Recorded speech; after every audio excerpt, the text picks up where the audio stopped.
Everyone, good morning and welcome back to my channel daily ব্লগে। এখানে আবার একটা নতুন ব্লগে তোমাদের সবাইকে অনেক অনেক ভালোবাসা ও স্বাগত জানাচ্ছি। আশা করছি তোমরা সবাই খুব ভালো আছো, আমিও ভীষণ ভালো আছি। আর আজকে হলো সোমবার, এখন বাজে সকাল 9টা। তো আজকের ব্লগটা এখন থেকে স্টার্ট করছি। আশা করছি ব্লগটা তোমাদের ভালো লাগবে। আর ভালো লাগলে অবশ্যই একটা লাইক করে দিও, আর নতুন নতুন তোমরা প্লিজ আমার চ্যানেলটা সাবস্ক্রাইব করে দিও। তো সকালে ঘুমের থেকে উঠেছি কিন্তু অনেকটাই তাড়াতাড়ি বলতে তখন ওই 7টা 7:45 মতো বাজে। তো সকালে ঘুমের থেকে উঠে ঘর দুয়ার ঝাড় দিয়ে বাসনপত্র কিছুটা মেজে নিয়েছি, তারপরে জামা কাপড় ভিজিয়ে দিয়েছি। মাম্মাও ঘুমের থেকে উঠে পড়েছে। তো মাম্মা দেখো আমার সাথে এখন এখানে বসে আছে। মাম্মা ওঠো, একটু দেখিয়ে দাও সবাইকে। ওঠো ওঠো ওঠো। ইয়ে, এই যেমন পাখি, পাখি ঘুমের থেকে উঠে পড়েছে। পাখিকে ফ্রেশ করে দিয়েছি। আর আমি এখন এই যে চা করে নিয়ে এসেছি, যে চা খাবো। পিকু তো উঠেছি অনেক তাড়াতাড়ি, কিন্তু ব্লগ স্টার্ট করতে পারিনি কারণ সমস্ত কাজকর্মগুলো আগে করে নিয়েছি। তারপর ভাবলাম যে যদি মাম্মা উঠে যায় তাহলে তো আমি আর কোনো কাজ করতে পারবো না। তো যতটা মাম্মা ঘুমায় ততক্ষণে কাজ করে নিই, সেই কারণে এখন মাম্মা উঠে গেছে আর এখন থেকেই ব্লগটা স্টার্ট করলাম। তো এখন একটু চা খাবো, তারপরে সমস্ত রান্নাবান্নার দিকে যাব। তো মাম্মাকেও খাওয়াতে হবে। তো আমি এখানে বিস্কিট নিয়ে এসেছিলাম, তো সেগুলো আবার খাচ্ছে। তো চলো সঙ্গে থাকো, ভিডিওটা দেখতে থাকো। আশা করছি ভিডিওটা ভালো লাগবে। মাম্মা সবাইকে গুড মর্নিং জানিয়ে দাও। বলো গুড মর্নিং। হ্যাঁ, মুখের মধ্যে তো এক গাদা বিস্কুট, গুড মর্নিং বলবি কি করে? সবাইকে বলো গুড মর্নিং এভরিওয়ান। চা কিন্তু গরম মাম্মা।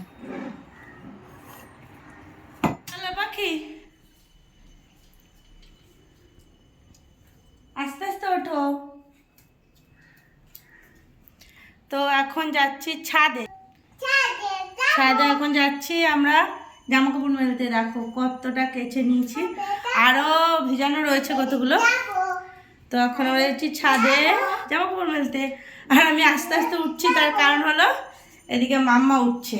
দেখো তোমাদের দেখাই ও কিভাবে ওঠে। আমি ওকে হাতটা ধরতে পারছি না কারণ আমার হাতে জামা কাপড়ের বালতিটা রয়েছে। আবার হাই করছে চলো।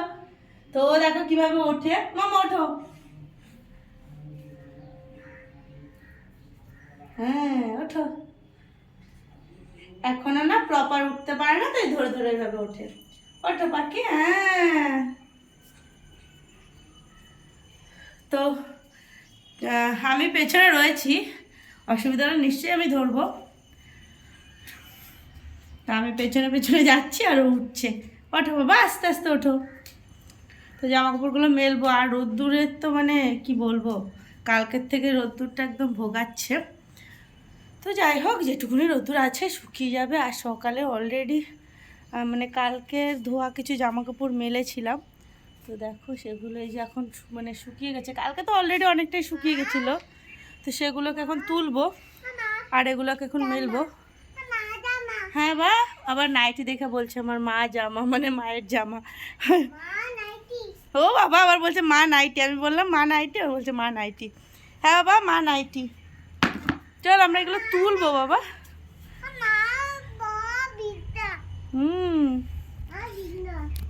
এগুলো তুলে তারপরে মেলবো আবার। হ্যাঁ বাবা।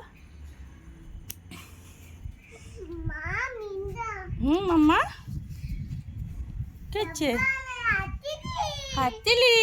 মাম্মা দেখো কি খুশি, অনেকদিন পরে ছাদে আসলো জানো তো মাম্মা। এখন আর হয় না ওকে নিয়ে আসা। মেইন কথা হলো গরমের সময় না ছাদে এরকম দিনের বেলা নিয়ে আসি না, কারণ রোদ্দুর থাকে এত। বাবা দাঁড়া, ক্লিপ খুলতে হবে, তোর টানতে হবে না, আমি খুলছি। তো রোদ্দুর থাকে বলে ওকে নিয়ে আসি না। আর এই শীতকালে এই রোদ্দুরটা তো গায়ে লাগলে ভালো লাগে। হ্যাঁ, আর ওইগুলো না বাবা, ওইগুলো না, ওগুলো নোংরা জিনিস। এদিকে আসো, এদিকে আসো, ধরো। আর শীতকালে আর এখনও দিনের বেলা আনতাম না অ্যাকচুয়ালি, এখন রোদ্দুরটা একটু কম আছে, তাপটা কম আছে রোদ্দুরের, সেই কারণেই নিয়ে আসা। যাই হোক চলো জামা কাপড়গুলো মেলে নিই।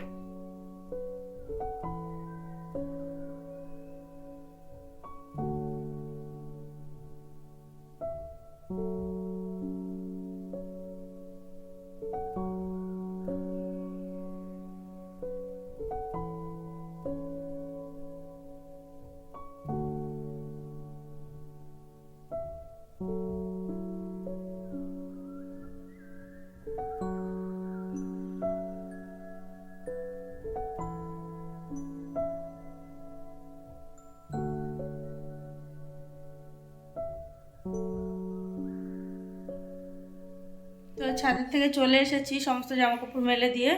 কয়েকটা জামাকাপড় এখনও রয়েছে বাথরুমে, মানে আমার একটা সোয়েটার ভিজানো রয়েছে আর মামার পাপার একটা প্যান্ট রয়েছে, তো ওটা পরে কেচে দেবো। আর এখন চলে এসেছি রান্নাঘরে, রান্না করতে হবে সমস্ত কিছু, দেখি কি কি আছে না আছে, তো সেগুলো রান্না করবো। আজকে মাছ বলতে কুচো চিংড়ি রয়েছে, একদম মানে বড়া খায় না যে চিংড়িগুলো, সেই ছোটো ছোটো একদম গুড়ি গুড়ি চিংড়িগুলো রয়েছে। তো ওগুলো দিয়ে মানে বড়া ছাড়া আর কিছুই করা যাবে না, আর কোনো মাছ আজকে নেই। তো দেখা যাক কী রান্না করি। তো কালকে অ্যাকচুয়ালি ওর লেট হয়ে গেছিলো, আর রবিবার দিন অনেকটা মানে উঠতে পারে না দোকান থেকে, এরকম একটা ব্যাপার থাকে, চাপ থাকে। তো সেই কারণে কালকে আর মাছ কিনতে পারিনি, তো মাছ নেই আজকে। দেখি কী রান্না করি, আর যেটা রান্না করবো অবশ্যই তো তোমাদের সাথে শেয়ার করব। আর এখন আমি একটু রান্নাঘরটাকে একটু গুছিয়ে গাছিয়ে নিই, মানে রান্নাবান্নার যোগাযন্ত্রগুলো করে নিই, তারপরে মাম্মাকে যাবো স্নান করাতে, ওকে স্নান করিয়ে দেবো, তারপরে রান্নাবান্না সমস্তটা কমপ্লিট করব। তো সঙ্গে থাকো, ভিডিওটা দেখি। মাম্মাকে আমার স্নান করানো হয়ে গেছে, ওকে টিভি চালিয়ে দিয়ে এসেছি, ও টিভি দেখছে। আর আমি এদিকে চলে এসেছি রান্নাবান্না করতে, অলরেডি ভাত বসিয়ে দিয়েছি, আর এখানে মাছ ধুয়ে নুন হলুদ মাখিয়ে নিয়েছি। ও দাঁড়াও, তোমাদের তো বলছিলাম যে মাছ আজকে হবে না, মাছ নেই, তাহলে কি আমি মিথ্যা কথা বললাম? আসলে না, আমি মিথ্যা কথা বলিনি, মাছ সত্যিই ছিল না। আর অ্যাকচুয়ালি আজকে মাম্মার পাপা তাড়াতাড়ি বাড়ি চলে এসেছে, ওর তাড়াতাড়ি মাল শেষ হয়ে গেছে, সেই কারণে তাড়াতাড়ি বাড়ি চলে এসেছে।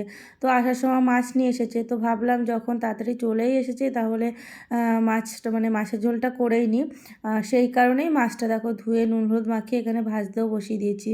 তো ভাবছো হয়তো যে মাছটা বললাম নেই, তাহলে মাছটা কোথার থেকে আসলো। যাই হোক, দেখো মাছগুলোকে ভেজে নিচ্ছি, আর ফুলকপি আলু দিয়ে মাছের ঝোল করব। তো ভেবেছিলাম আজকে ফুলকপি দিয়ে আলু দিয়ে এমনি তরকারি করব, যেহেতু মাছ ছিল না, আর কুচো চিংড়িগুলো বের করা হয়নি সকালে, তো ওগুলো ছাড়েনি, মানে ছাড়বে না বের করলে এখন, আর সেই কারণে ওগুলো বেরও করিনি। আর ওগুলো ঝামেলা প্রচুর, বড়া করো এই করো, তো ভাবলাম ওটা পরেই করব, মানে পরের দিন করব। তো সেই কারণে ভেবেছিলাম ফুলকপি আলু দিয়ে তরকারি এমনি করব। তো যখন মাছ নিয়ে এসেছে, তো ফুলকপি আলু দিয়ে মাছের ঝোলটাই করে নিই। কপিটাকে একটু ভাপিয়ে নিয়েছিলাম, আর আলু যেহেতু চন্দ্রমুখী, সেই কারণে একটুখানি ভেজে দিলেই সিদ্ধ হয়ে যাবে। তো ফুলকপিটাকে অ্যাকচুয়ালি ভাপিয়ে নেওয়ার কারণ গ্যাসটা হয় না। তো এখানে ফুলকপিটাকে একটু ওই জিরে গুঁড়ো দিয়ে হলুদ গুঁড়ো দিয়ে একটু মানে কষিয়ে নিলাম, মানে জিরে ফোড়ন জিরে গুঁড়ো, আর কিছুই এখানে দেব না।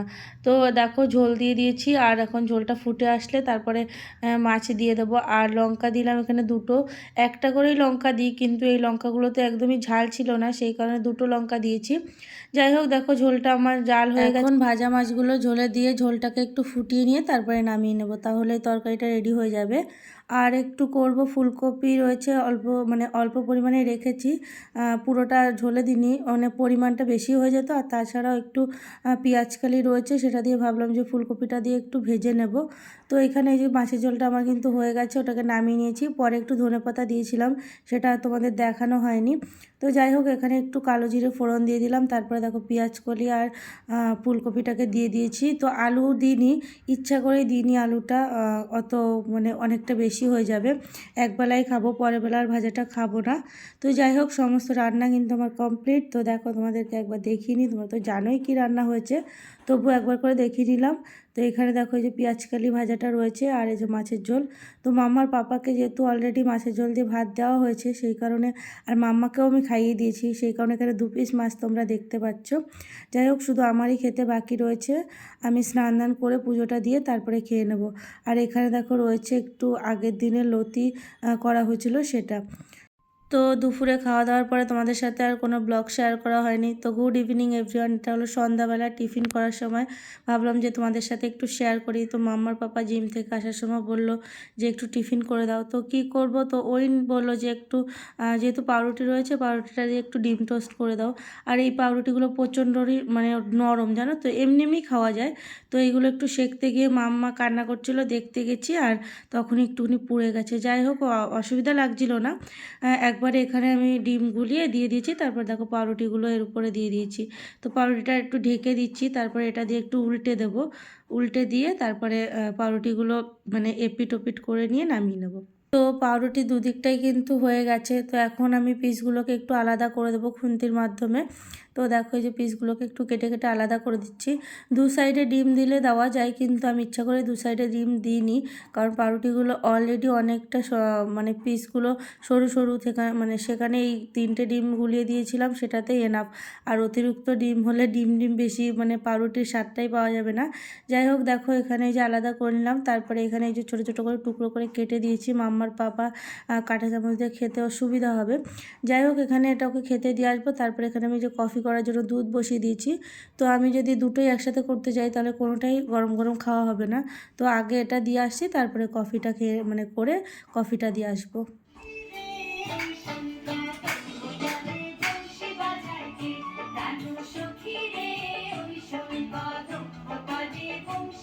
তো টিফিন খাওয়ার পরে আমি চলে গেছিলাম রান্নাঘরে অনেক বাসনপত্র ছিল, সেগুলোকে ধুতে। অ্যাকচুয়ালি দুপুরে রান্নাবান্নার পরে সেগুলো আর ধোয়া হয়নি। তারপরে রাতেরও রান্নার ব্যবস্থা করতে হতো। তো এদিকে মাম্মার পাপা মাম্মাকে গান চালিয়ে দিয়েছে, আর মাম্মা দেখো কী সুন্দর নাচছে। তো পুরো গানটা তোমাদের সাথে শেয়ার করতে পারলাম না, কারণ কপিরাইট চলে আসবে।